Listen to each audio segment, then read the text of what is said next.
Okay, Yoda Tech. That's Chef Marcus 4x4, or Chef Yoda 4x4, sorry. And reason I'm at the tire here is because I put a power antenna in. It's a Metra. I will show you the number in a second. I ran it up through the top here, mounted it with the bracket that they gave me. I might tinker with that a little bit, but it's pretty solid.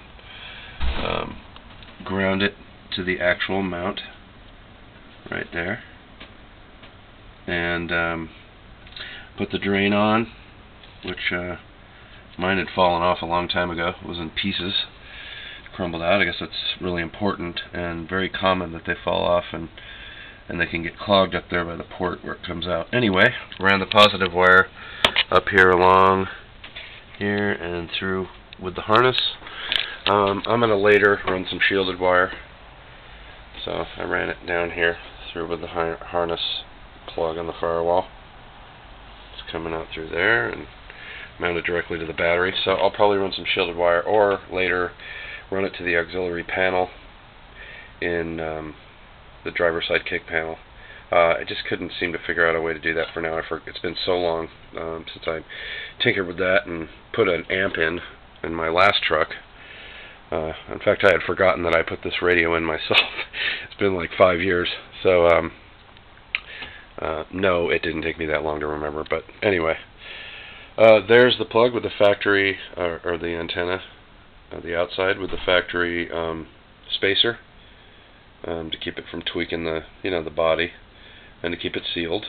And the nut on top looks, I got to tighten that down good, but the seal is really nice, and it actually has a drain, like I said, down inside to help with that. Then I'll go around to the cab.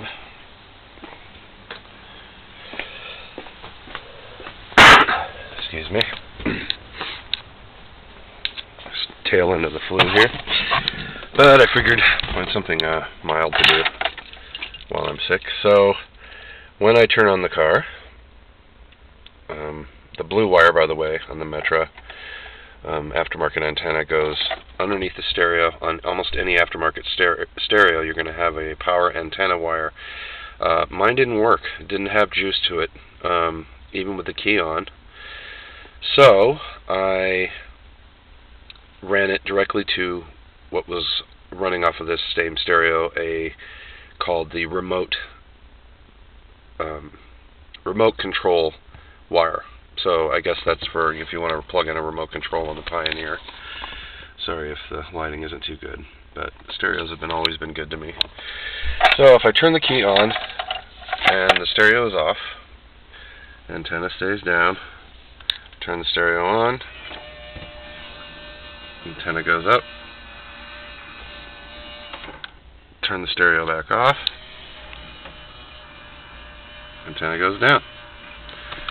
So, pretty happy with that. I got a little bit of AM noise, but other than that, it's fine.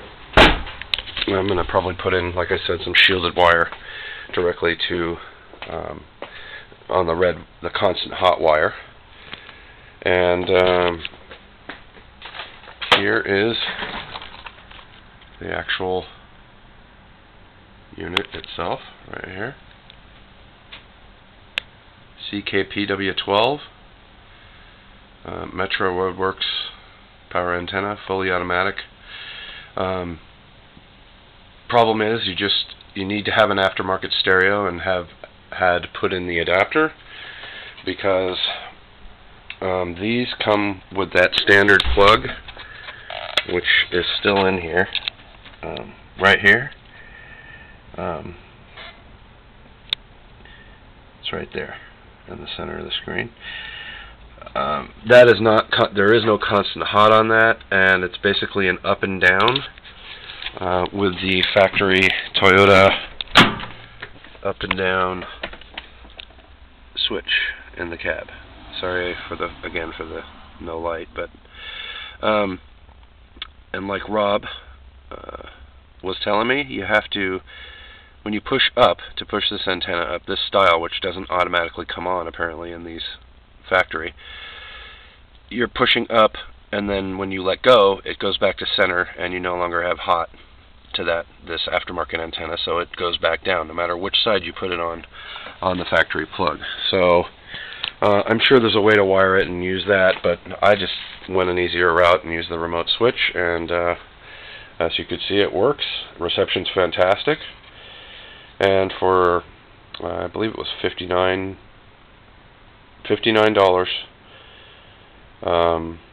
total, with all the hardware you need, including the drain plug and everything else. It's I think a good investment versus with my 20% off at the dealer, they want $178 for the OEM antenna, and supposedly this is actually rated as higher quality and so on and so forth. You know, who knows? We'll see. For that price, I could buy 3 of these, and it should last me at least 10 years. You know, so I guess that works out as a better deal. That's it.